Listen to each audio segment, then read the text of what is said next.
আসসালামু আলাইকুম Laravel developer ভাইরা এবং বোনেরা, ডেভ ভেসেল চ্যানেলে আপনাদের সবাইকে স্বাগতম জানাই। আজ আমরা ব্লেড দিয়ে কাটবো। না না না ভাই, ভয় পাবেন না, এই ব্লেড দিয়ে কোড কাটা হয়, মানুষ না। লারাভেলের ব্লেড টেমপ্লেট ইঞ্জিন দিয়ে কিভাবে আমরা লেআউট বানাই, কন্টেন্ট বানাই, শর্ত দেই, লুপ চালাই, সবই আজকে একসাথে আমরা শিখব। যাদের মনে হয় লারাভেল শেখা কঠিন, তারা একবার এই ভিডিওটি দেখো, হাসতে হাসতে ব্লেড হয়ে যাবে তোমার সেরা বন্ধু। তো হাতে এক কাপ চা নিয়ে বসে পড়ো, শুরু করছি আজকের ডেভ ভেসেলের টিউটোরিয়াল।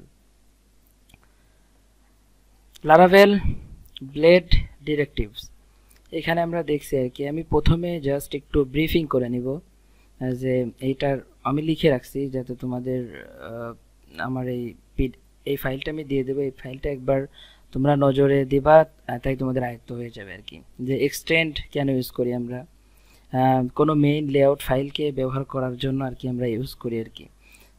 তারপর হচ্ছে সেকশন কেন ইউজ করি, এই জায়গায় কোনো কন্টেন্ট থাকবে সেটা লেখাই, সেকশনের ভিতরে যে কন্টেন্টটা লিখবো এই সেকশন, ইন সেকশনের ভিতরে যে কন্টেন্টটা লিখবো সেই কন্টেন্টটা থাকবে আর কি এর ভিতর। তারপর ইলটা হচ্ছে ওই কন্টেন্টটা রিসিভ করব, যে কন্টেন্টটা এখানে লিখবো এটার ভিতরে, এইটুকের ভিতরে, সেই কন্টেন্টটা আমি এইখানে ধরবো আর কি, এই ইল্ড দিয়ে এই কন্টেন্টটা রিসিভ করব। তারপর ইনক্লুড কেন, ইনক্লুড হচ্ছে আলাদা আলাদা ব্লেড ফাইল ভিতরে বসানো, অর্থাৎ তুমি একটা কোডটা অনেক বড় হয়ে গেল, 500-1000 লাইন, তুমি 300 লাইন ওইখান থেকে কপি করে পেস্ট করে অন্য জায়গায় একটা নিয়ে তারপর ওই ফাইলের নাম দিয়ে তারপর ইনক্লুড করে দিলা এই ফাইলের সাথে, তাই তোমার ফাইলটাও ছোট হইলো এবং কোড অর্গানাইজ হইলো। তারপর আরও গুরুত্বপূর্ণ কিছু আছে এখানে, যে ইফ এলস কন্ডিশন কীভাবে ইউজ করবা। আর এখানে ব্লেডে একটা সিস্টেম কি তোমার @ দিয়ে আর কি সবসময় কাজ করে। ব্লেড ডিরেক্টিভ কোনগুলা ব্লেড ডিরেক্টিভ বুঝবা, যেগুলো সামনে তোমার @ সাইন আছে সেগুলাই হচ্ছে ব্লেড ডিরেক্টিভ। এখানে ধরো যদি ব্লেড ডিরেক্টিভ শুরু করি তাহলে অবশ্যই তাকে শেষ করতে হবে। যেমন ইফ শুরু করলাম, অবশ্যই ইন্ড ইফ শেষ করতে হবে। ইসেট শুরু করলাম, ইন্ড ইসেট শেষ করতে হবে। এমটি শুরু করলাম, ইন্ড এমটি দিতে হবে, অর্থাৎ শুরু করলেই শেষ করতে হবে। তাহলে এখানে দেখি আমরা ইফ এলস, এখানে শর্ত দিয়ে কোনো কিছু দেখানো বা বোঝানো। তারপর হচ্ছে ইসেট যদি ভেরিয়েবল সেট করা না থাকে তখন কন্টেন্ট দেখায়, অর্থাৎ ট্রু ফলস এর মতো কাজ করে আর কি। এমটি যদি ভেরিয়েবল ফাঁকা হয় তখন কিছু দেখায়। তারপর ফর ইচ একাধিক ডেটা ঘুরিয়ে দেখানো, অর্থাৎ অ্যারে জাতীয় ডেটা আর কি ধরতে পারো। CSRF token, cross site request, forgery, maybe not, আমি সঠিক এটাই হবে হয়তো। ফর্মে সিকিউরিটি টোকেন, এটা হচ্ছে অটো সিকিউরিটি একটা টোকেন দেয় আর কি, ওই যে cross site request forgery token দেয় আর কি, মানে সিকিউরিটি পারপাসে আর কি। তারপর হচ্ছে মেথড, বিভিন্ন মেথড, পুট ডিলিট মেথড কীভাবে আমরা ব্লেডে ইউজ করব। তারপর হচ্ছে পুশ ইন্ড পুশ কোন কারণে ইউজ করবো, স্ট্যাক কেন ইউজ করবো আর কি, সেগুলো আমরা দেখবো। চলি বেশি কথা না বলে আমরা কোডে চলে যাই। আমরা কোডে যাই, আমরা একটা প্রজেক্ট অন করি। আমরা কি প্রজেক্ট অন করব, আমরা আমি অলরেডি তৈরি করে রাখছি একটা প্রজেক্ট, তোমরাও একটা তৈরি করে রেখো। যদি তৈরি করা না থাকে তাহলে তোমরা কম্পোজার দিয়ে ইনস্টল দিয়ে নিও। ইনস্টলের প্রসেস তো আমি দেখিয়েছি অলরেডি। আর আরও সহজ হচ্ছে হার্ড দিয়ে যদি তোমরা প্রজেক্টটি ইনস্টল করো। এখন হচ্ছে আমরা কোডটা ওপেন করলাম, দেন আমরা একটা কাজ করব, হার্ডটা ওপেন না করলে তো কোড রান হবে না। আমি হার্ড ওপেন করি, সার্চ করি, চলে আসলাম। আমার এই অ্যাপের নাম কি, অ্যাপ2 নাম দিচ্ছে। হার্ডটা ওপেন হোক, একটু সময় নেয় আর কি ওপেন হইতে, ফার্স্ট টাইম এই হয়েছে। এইখান থেকে আমরা প্রজেক্ট রান করতে পারি আর কি। এই যে এখানে রান ইউআরএল পাথ, এখানে দেখা যাচ্ছে ইউআরএল, এখানে ক্লিক করলে অটোমেটিক্যালি তোমার ব্রাউজারে প্রজেক্টটি রান হয়ে যাবে। আর এই যে এখান থেকে তুমি প্রজেক্ট নতুন বানিয়ে নিতে পারো, যে নিউ লারাভেল প্রজেক্ট, নেক্সট দিয়ে আমি যদিও বা বলেছি নো স্টার্টার কিট ইউজ করবে না, কোনো নাম দিয়ে একটা বানিয়ে নেবে। আমার যেহেতু বানানো আছে সেহেতু আমি এটা ব্যবহার করব। প্রজেক্টটা রান হচ্ছে, রান হোক, আমি এটা আপাতত রেখে দিই। অ্যাপ টু প্রজেক্টটা ওপেন হচ্ছে। এই যে আমাদের অ্যাপ টু প্রজেক্ট, এই যে ওপেন হয়ে গেছে। আমি যেহেতু এর আগে টিউটোরিয়ালে আমি এই প্রজেক্টের উপরে কাজ করেছি, সেহেতু এটা আমার ওইটা দেখাচ্ছে। আমি এগুলো কমেন্ট আউট করে দিই। আমি এই পিডিএফে চলে যাই। আমি এইগুলা দেখাবো। এগুলো আমি ফার্স্ট এগুলা থেকে শুরু করি। এগুলা করলে কি হবে, লাভ হবে কি, আপনার টেমপ্লেট ইনহেরিটেন্স করতে সুবিধা হবে। অর্থাৎ হচ্ছে মাস্টারিং, আপনার ফাইল মাস্টারিং করতে আর কি খুব ইজি হবে আর কি। আপনারা সব কিছু বুঝতে পারবেন, নিজে নিজেই করতে পারবেন। আমরা যাই একটা ফাইল বানিয়ে নিই। ধরি আমি ডিরেক্ট আর কি ব্লেড ইউজ করবো, ডিরেক্ট ব্লেড রিটার্ন করবো। ROUTE রাউট আস্তে আস্তে করব। গেট কন্ট্রোলার ইউজ করব না,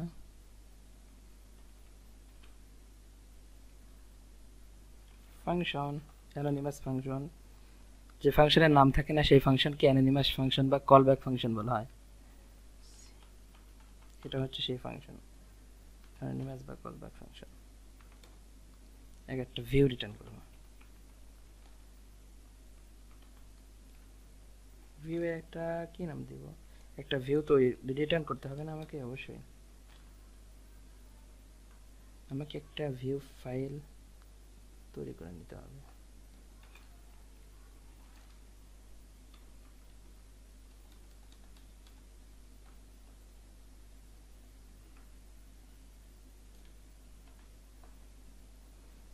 আমি একটা রিসোর্সের ভিতরে গিয়ে ভিউয়ের ভিতরে একটা তৈরি করে নিই। এগুলো আমার দরকার নেই, এগুলো আমি ডিলিট করে দিই, রাখবো না। আমি এগুলো আমি রাখবো না। ফ্রেশ, এটা হচ্ছে ফ্রেশ হইল। এখন আমি এখানে আমাকে অবশ্যই একটা রিটার্ন করব। সো আমাকে একটা ফাইল বানাইতে হবে। ধরলাম লেআউট ইভেন্ট, লেআউট নাম দিই।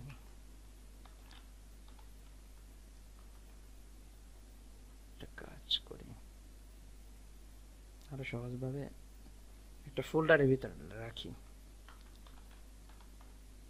লেআউটস নামে একটা ফোল্ডার নেই, তার ভিতরে আমি ধরি app dot blade dot PSP. এর সুবিধাটাও বলবো না আমি, স্ট্রিং আমি স্ট্রিং আমি এটা লিখলাম। হ্যাঁ, আমি চাচ্ছি কি আমার এই টাইটেল আছে না, আমি আগে ফাইলটা করি। আছে হচ্ছে আমাদের ফাইলের লোকেশনটা কোথায় আছে, ভিউটা বলেন তো।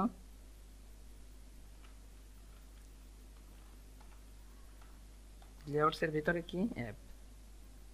এখন আমরা যদি এটা রান দেই,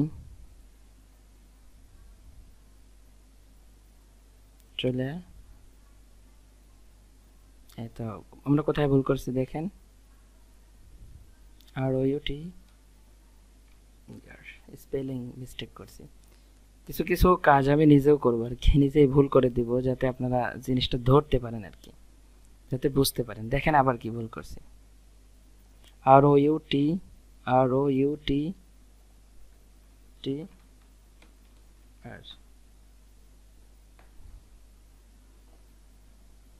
যাতে আপনাদের মনে থাকে আর কি বিষয়টা।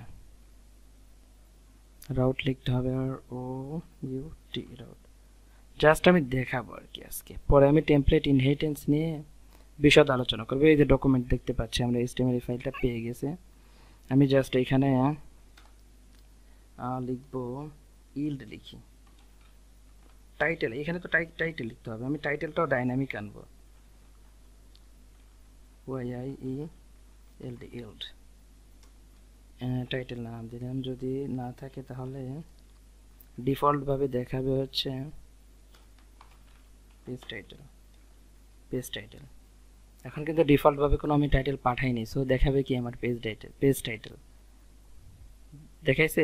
এই যে উপরে আপনারা হয়তো দেখতে পাচ্ছেন না, ওই যে উপরে। এখন যাই আমরা কোডে। এখন আমরা এখানে আমাদের একটা কাজ করতে হবে। এখানে কি কাজ করতে হবে, এই যে যখন আর কি আমাদের আগে আমি তৈরি করে নিই, তাহলে আমি বিষয়টা বুঝাইতে পারবো আপনাদের। আমি এইখানেও ইল্ড লিখবো, YIELD, কন্টেন্ট। এটার ভিতর কন্টেন্ট লিখবো আমি, এখানে একটা ডিভির ভিতরে রাখি।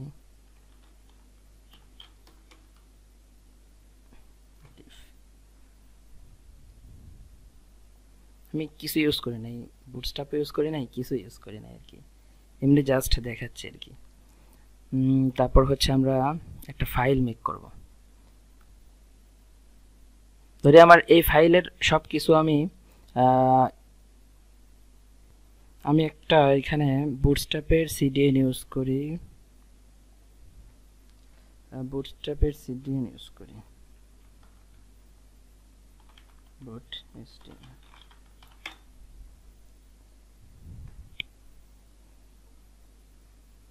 বুটস্ট্র্যাপ 5.3, আমি এটাই কপি করি, আপনাদের দেখাই।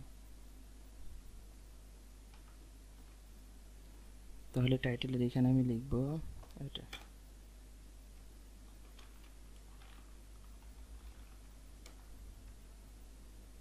ডিফল্ট ভাবে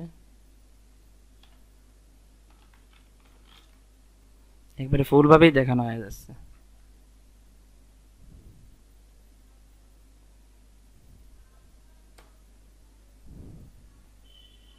কন্টেইনার ইউজ করব, কন্টেইনার।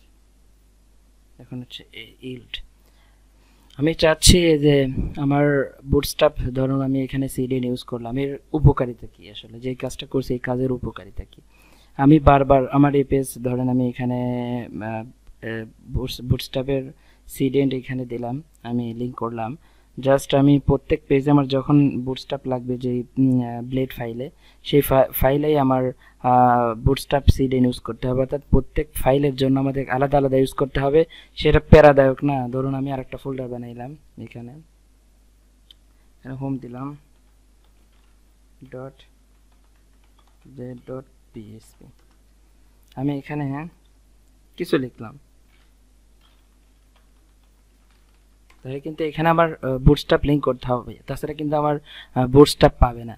আর এখানে আমি একটা কাজ করব, লিঙ্ক করতে হবে না আমাকে, জাস্ট আমি এক্সটেন্ড করে দেব, এক্সটেন্ড করে দেব। এক্সটেন্ড কোথায় আছে, ওই ফাইলটা কোথায় আছে, লেআউটসের ভিতরে, এই যে লেআউটসের ভিতরে অ্যাপ, ওই অ্যাপের সমস্ত কিছু কিন্তু এখানে চলে আসলো।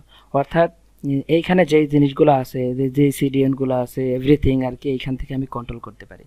বুঝতে পারছেন? এই দেখুন, আপনাদের বুঝাচ্ছি আর কি। দেখুন এখানে, এইখানকার সমস্ত কিছু আমি এখানে কিন্তু পেয়ে গেছি। কিভাবে দেখুন, আমি এই পেজটা আর কি এখন রান করব। আমি এখানে এটা কপি করে নেই, কন্ট্রোল ভি, আমি নাম দিয়েছি কি হোম, আমার ব্লেডের নাম হচ্ছে হোম। এখন আমি হোমে হিট করলে হোমে চলে যাবে, হোমে হিট করব আমি, এই যে হোমে হিট করছি, হোম দেখতে পাচ্ছেন, এই সো আমি হোমে ক্লিক করলাম। ক্লিক করার পর এখন দেখুন আমি কোডে যাই, কোডে গিয়ে আমি টাইটেল সেন্ড করব। অর্থাৎ এইখানে যে টাইটেল দেখছে, পেজ টাইটেল তো দেখা যাচ্ছে এখন, তাই না? পেজ টাইটেল উপরে আমি এটা টাইটেলটা সেন্ড করব। এখানে সেন্ড কিভাবে করতে হয় আমি বলেছি, দেখেন ওই জায়গায় কোনো কন্টেন্ট থাকবে সেটা লেখা থাকবে আর কি, যে এই সেকশনের মাধ্যমে আর কি আমরা সেন্ড করব। এখানে আমি লিখব SECTION, সেকশন টাইটেল। এখানে আপনি ইন্ড টাইটেল দিতেও পারেন, নাও দিতে পারেন, এই জাস্ট ইসের ক্ষেত্রে, ওই আপনার টাইটেল সেন্ড করার ক্ষেত্রে। এখন যদি আপনি এই দেখেন আপনার হোম চলে আসলো, আপনি এখানে যা দিবেন তাই চলে আসবে, যা দিবেন তাই চলে আসবে। আমি ইন্ড সেকশন করে দিই,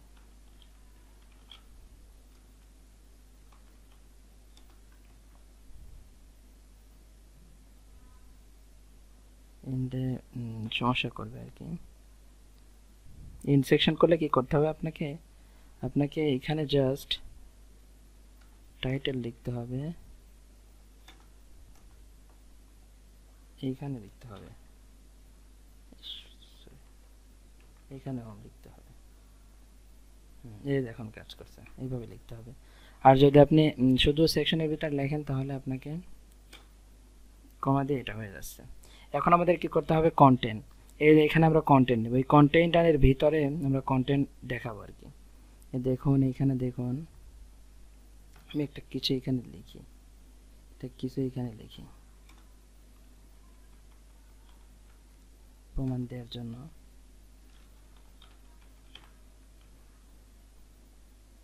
পাইছে, বুঝতে পারছেন তো? এখানকার এই ফাইলটা এখানে চলে আসছে, এই ফাইলের সব কিছু এখানে চলে আসছে। আমি যদি ওইখানে কিছু লিখতে চাই, ওই সেকশনের ভিতর এই ফাইল থেকে কিছু পাঠাইতে চাই, কন্টেন্ট কি বলছি যে এটাকে শেষ করতে হবে।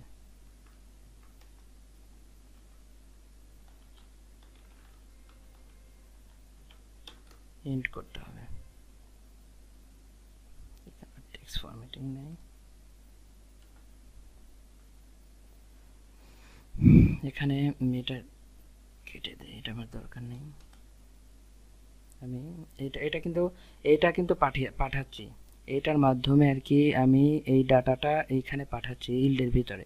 আমার এই ইল্ডটা এই ডাটাটা রিসিভ করছে আর কি, এই টাইটেলের মতোই সেম রিসিভ করছে। এখন এইখানে আমরা দেখতে পারবো, এটা হচ্ছে সুবিধা। অর্থাৎ আপনি জাস্ট একটা ফাইল বানাবেন, সেই ফাইলের ভিতরে আপনি এক্সটেন্ড করে দেবেন আপনার লেআউট ফাইলটা, সেই ফাইলটা আপনি ইউজ করতে পারবেন। অর্থাৎ আপনার লিঙ্ক বারবার মানে অ্যাড করা লাগলো না, আপনার কোড বারবার লেখা লাগলো না, মানে কোড রিউজ করা যায় আর কি এর মাধ্যমে আর কি। কোড ডুপ্লিকেট কম হয় আর কি, সবসময় এটা ব্যবহার করতে হবে। তারপর দেখি আর কি আছে, ইনক্লুডটা দেখি। এই দেখেন, ধরে আমার এখানে 20,000 লাইন হয়ে গেছে, এখানে কোড অনেক কোড। কিভাবে দেখাবো, লরেম দেখাই, লরেম এত টেক্সট হয়ে গেছে। এখন কন্ট্রোল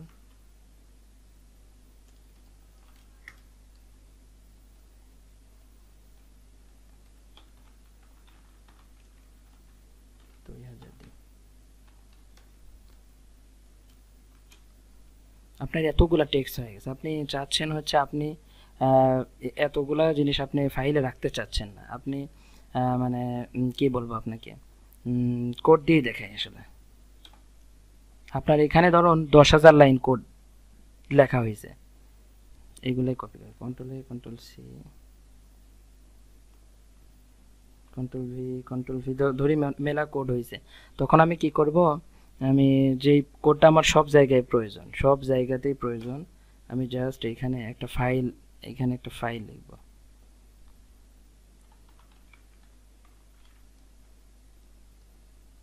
ফাইল দরকার নেই আমার, জাস্ট আমি একটা ফুল ফাইল নিয়ে নিই, html.blade.php। এখানে আমি html, এখানে আমি হ্যালো লিখলাম,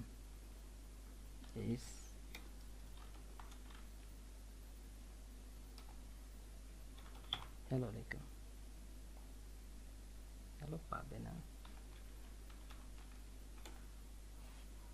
এখানে আমি লিখলাম হচ্ছে h3 ট্যাগের মধ্যে লিখবো হ্যালো ওয়ার্ল্ড।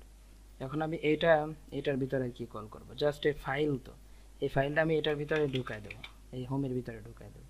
কিভাবে, এখন দেখি, এখন কিচ্ছু নেই। এখন আমি ইনক্লুড করব কোথায়, আমারটা আছে হচ্ছে HTML, অর্থাৎ ভিউয়ের ভিতরেই আছে। সো এখানে হয়ে যাবে, এই যে চলে আসছে, দেখতে পাচ্ছেন? এর আমি 10-12 ইউজ করতে পারবো। এটা আমি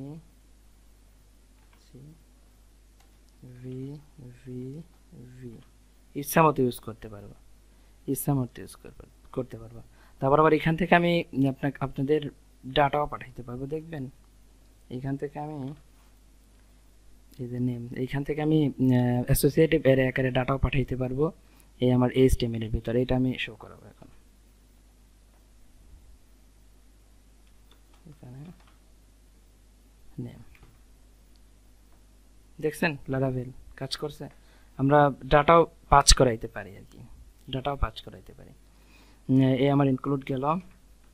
ইনক্লুডের মাধ্যমে আমরা কি করতে পারি, ব্লেড আলাদা আলাদা ফাইলের ভিতরে বসাতে পারি, পিস পিস করে ছোট ছোট করে ছোট ছোট অংশে বসাইতে পারি। এখন আমরা দেখব ইফ এলস, ইফ এলসটা দেখি। ইফ এলস, ইফ এলস দেখানোর কিছু নেই, তারপরেও বলে রাখি।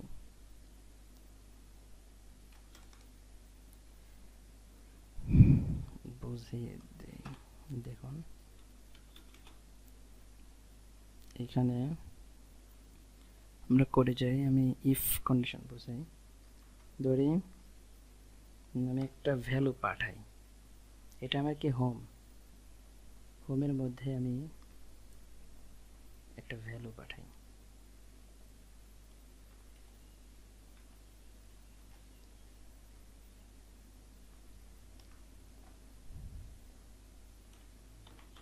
নেম পাঠাই,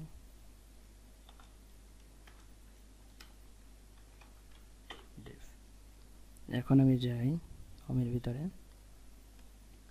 কন্ডিশন দেখি, ইফ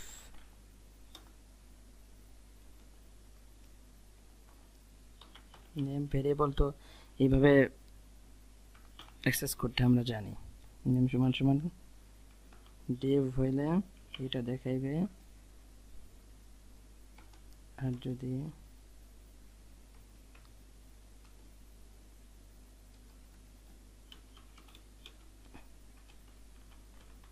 else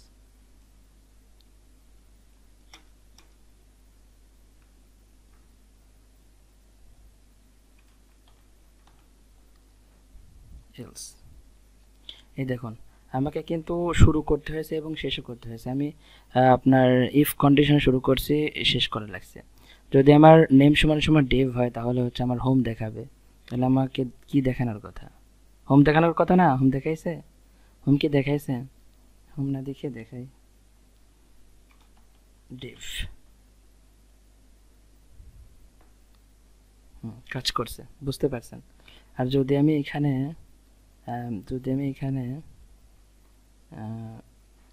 এটা দিয়ে দিই তাহলে কোনটা দেখাবে, ইলস দেখাবে না, অবশ্যই না, ইলস দেখাবে। আবার ইলস ইফ, আবার আমি এখানে ইলস ইফও দেখাচ্ছি, ইফ ইলস ইফ ধরি অ্যাডমিন,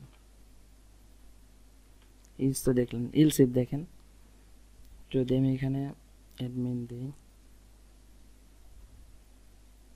ইফ ইফ আসলে এইভাবেই কাজ করে, ইফ ইলস ইফ এগুলো বোঝার কিছু নেই, এগুলো আপনারা জানেন, জাস্ট আমি ব্লেডে কিভাবে ব্যবহার করতে হয় এই জিনিসটা দেখালাম। এখন আমরা দেখাবো হচ্ছে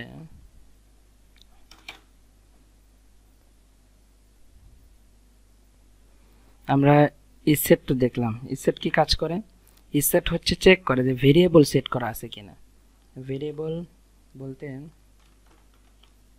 দেখাই, এখানে হচ্ছে আমি ভেরিয়েবল কিন্তু সেট করছি, তাহলে আমাকে কোনটা দেখাবে বলেন তো, ডিভ দেখাবে না, অবশ্যই ডিভ দেখাবে, ডিভ দেখাবে, ডিভ দেখাইছে। আর যদি আমি ভেরিয়েবলটা সেটই না করি তাহলে কোনটা দেখাবে, অবশ্যই ভেরিয়েবল পাইনি এখানে, ভেরিয়েবল চেক দিছে ও, তাহলে অ্যাডমিন দেখাবে। ইসেট, এটা হচ্ছে ইসেট, ইসেট এইভাবে কাজ করে। আর যদি আমরা এখন কাজ করাতে দেখতে চাই হচ্ছে এমটি কিভাবে কাজ করে, empty if if empty empty empty দেখেন, empty মানে হচ্ছে এ চেক, ইসেট চেক দেওয়া হচ্ছে ভেরিয়েবল আছে কিনা, আর empty চেক দেওয়া হচ্ছে ভেরিয়েবলের মান আছে কিনা। অর্থাৎ এইখানে যদি আমি এটা কি দেখাবে বলেন তো, ভেরিয়েবলের মান চেক দেয়, এই দেখেন এইখানে কি দেখে, ও দেখে হচ্ছে ভেরিয়েবলের ডাটা আছে কিনা, এই ইসেট দেখা হচ্ছে ভেরিয়েবল আছে কিনা, আর এমটি দেখা হচ্ছে ভেরিয়েবলের মান আছে কিনা। অর্থাৎ এখানে ভেরিয়েবলের মান যেহেতু আছে সেহেতু কোনটা দেখাবে বলেন তো, অ্যাডমিন দেখাবে, অ্যাডমিন দেখাইছে। আর যদি আমি এখানে নাল দেই, ফাঁকা ফাঁকা দিই, তাহলে কোনটা দেখাবে, ডেভ দেখাবে, বুঝতে পারছেন। যদি এখানে নালও দেই, দিয়ে ট্রাই করি, দেখছেন ডেভই দেখাচ্ছে, তো আমার নাল পাইছে। তাহলে এখন আমরা দেখবো হচ্ছে for each loop, for each কিভাবে কাজ করে আমরা দেখি, আগে আমরা দেখে আসি। এখানে দেখেন ডেটা থাকলে দেখাবে, না থাকলে ফলব্যাক দেখাবে। যদি একাধিক ডেটা ঘুরিয়ে দেখে, অর্থাৎ একের অধিক ডাটা থাকলে আমাদের ফর ইচ লুপ চালাতে হয় আর কি। আমরা একের অধিক ডাটা সেট করে নিই। একের অধিক ডাটা সেট করতে হলে আমাদের অ্যারে নিতে হবে। অ্যারের ভিতরে আমি মাল্টিপল ডাটা ডেফ অ্যাডমিন দুইটা মাল্টিপল আর কি দিলাম, আর কিছু দিয়ে দিই, ইউজার দিয়ে দিই। আমি এখন এটা ফর ইচ লুপের মাধ্যমে চালিয়ে দেখাবো। ফর ইচ নেম, এখানে হচ্ছে আমার নেমস দিই, যেহেতু মাল্টিপল আছে এইখানে কিন্তু আমার মাল্টিপল ডাটাই আসবে, কিন্তু এইখান থেকে একটা একটা করে এইখানে দিবে, অর্থাৎ এখানে যা সিঙ্গেল হয়ে যাবে। নেম এখানে আমরা প্রিন্ট করব, দেখাই একভাবে নেম। আমরা কিন্তু দেখতে পাচ্ছেন, আমরা কিন্তু দেখতে পাচ্ছি মানে ফর ইচ লুপ এইভাবে কাজ করে। আর যদি ডাটা না থাকে, ফর ইচ যদি ডাটা না থাকে, যদি এইখানে আমি ভেরিয়েবলের তো এখানে ডাটা দিয়ে দিচ্ছি, যদি এই ডাটাগুলো না থাকে তাহলে আমাকে একটাই দেখাইতে হবে না যে আপনার ডাটা নট ফাউন্ড, তো সেই মেসেজটা কীভাবে দেখাবো, এটা আমরা দেখাবো। তাহলে এটা আমাকে একটা লুপ ইফের কন্ডিশনের ভিতর নিতে হবে, ইফ কন্ডিশনের ভিতর নিতে হবে। তাহলে আমরা এখানে কি লিখতে পারবো যে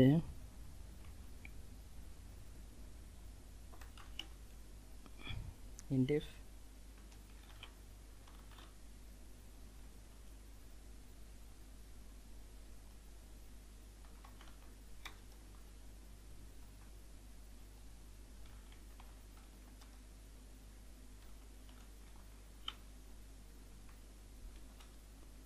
নো ডাটা ফাউন্ড।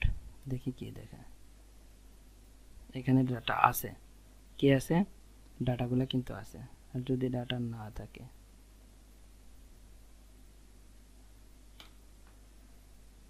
তাহলে কি দেখাবে, কিছু দেখালো না কেন, বের করেন তো। ইসেট কিসের উপরে কাজ করে বলুন, এবার আপনারা বের করেন। ইসেট মানে চেক করে কি ও ভেরিয়েবল আছে কি না, বুঝতে পারছেন কি বলি। এখানে কি চেক করে, যদি ভেরিয়েবল সেট করা থাকে তখন কন্টেন্ট দেখাবে, ভেরিয়েবল কিন্তু সেট করা আছে, সো এখানে ইসেট কাজ করবে না। তাহলে আপনি ধরতে পারছেন আপনাকে কি ইউজ করতে হবে, এমটি ধরতে হবে, বুঝতে পারছেন। যদি এমটি না হয় তাহলে এটা দেখাবে, আর এমটি হইলে পরে এই ডাটা নট ফাউন্ড দেখাবে। দেখছেন ডাটা নট ফাউন্ড দেখাইছে, বুঝতে পারছেন কি বিষয়টা ক্লিয়ার হইলে ভালো আর কি। এই বিষয়ে আরও একটু ঘাটাঘাটি করবেন, এইটা ভিডিওটা ডাবল দরকার হয় দেখবেন, তাহলে আপনাদের ভালো একটা আইডিয়া হয়ে যাবে। বেশিরভাগ ডেভেলপাররাই ভুল করে যে কোথায় ইসেট ব্যবহার করবে, কোথায় এমটি ব্যবহার করবে, ইজ এমটি ব্যবহার করবে, ইজ নট এমটি ব্যবহার করবে, এগুলো বুঝতে পারবেন আশা করছি। খালি মনে রাখবেন ইসেট কোন কারণে ব্যবহার করা হয়, আর হচ্ছে কোন সময় ইসেট ব্যবহার করা হয় এবং কোন সময় এমটি ব্যবহার করা হয়, তাই এনাফ আর কি, আর কিচ্ছু মনে রাখতে হবে না।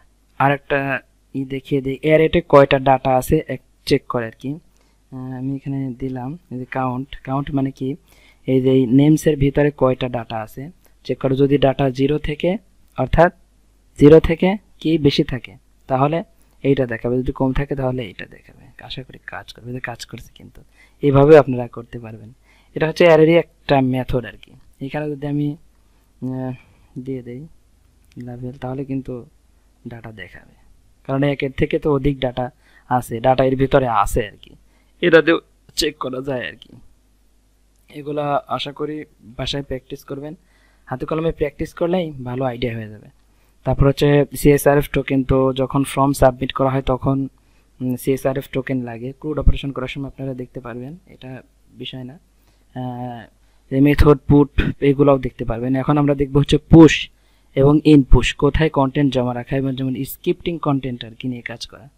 আমরা এখন কথা বলবো হচ্ছে পুশ আর স্ট্যাকে। দেখেন সেই জমা রাখা কন্টেন্ট এখান থেকে দেখানো আর কি স্ট্যাক।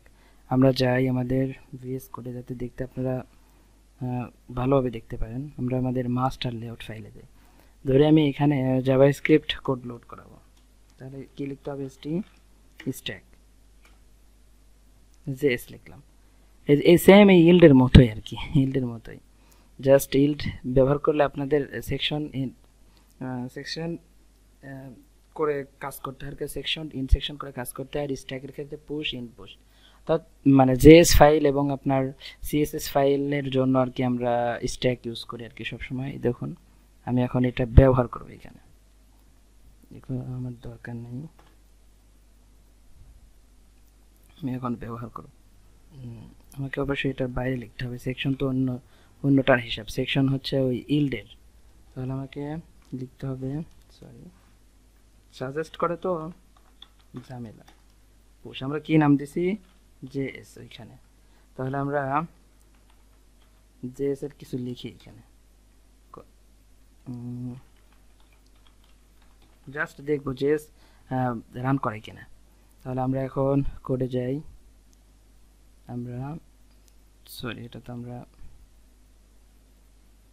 করে ফেলেছি, আমাদের তো স্ক্রিপ্ট তো লিখতে হবে, তাছাড়া তো কাজ করে না। স্ক্রিপ্ট এখন দেখি ইন্সপেক্টে গিয়ে কনসোলে গিয়ে আমরা কনসোল ইজ নট ডিফাইন, বানান কি ভুল করছি, CONSO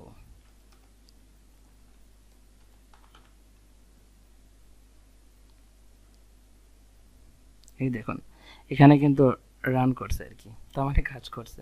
তাই সিএসএস এর ক্ষেত্রেও দেখি আমরা উপরে যেহেতু সেটের উপরে আমাদের সিএসএস সেট করতে হয়, সিএসএস, তাহলে আমরা উপরেও লিখতে পারি এখানেও লিখতে পারি, সমস্যা নেই।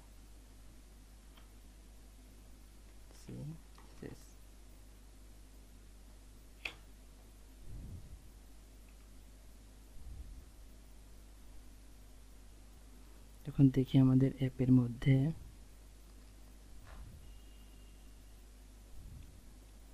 এখানে একটা সেকশন নিয়ে নেই, সরি হ্যালো। তাহলে আমি এখানে কালার কিন্তু চেঞ্জ করে দিয়েছি এই ওয়ান ট্যাগের, তাহলে আশা করি কালারটা চেঞ্জ হয়ে যাবে। এই তো কালার চেঞ্জ হয়ে গেছে, বুঝতে পারছি আমাদের সিএসএস ফাইলে স্ট্যাক এবং পুশ ইন পুশ কীভাবে কাজ করে আর কি। আপনারা এই বিষয় নিয়ে একটু পড়াশোনা করেন, ঘাটাঘাটি করেন, ডিরেক্টিভগুলো একটু আয়ত্ত করেন, আর এটা একটু মানে প্র্যাকটিস করবেন, তাই মনে রাখবেন, মুখস্থ করতে হবে না, জাস্ট ব্যবহার করবেন, তাই আপনাদের অটোমেটিক্যালি আয়ত্তে চলে আসবে। আর দেখা হবে নেক্সট ভিডিওতে, ততক্ষণ আপনারা আপনাদের নিজেদের খেয়াল রাখবেন এবং আমার জন্য দোয়া করবেন। আসসালামু আলাইকুম ওয়া রাহমাতুল্লাহ।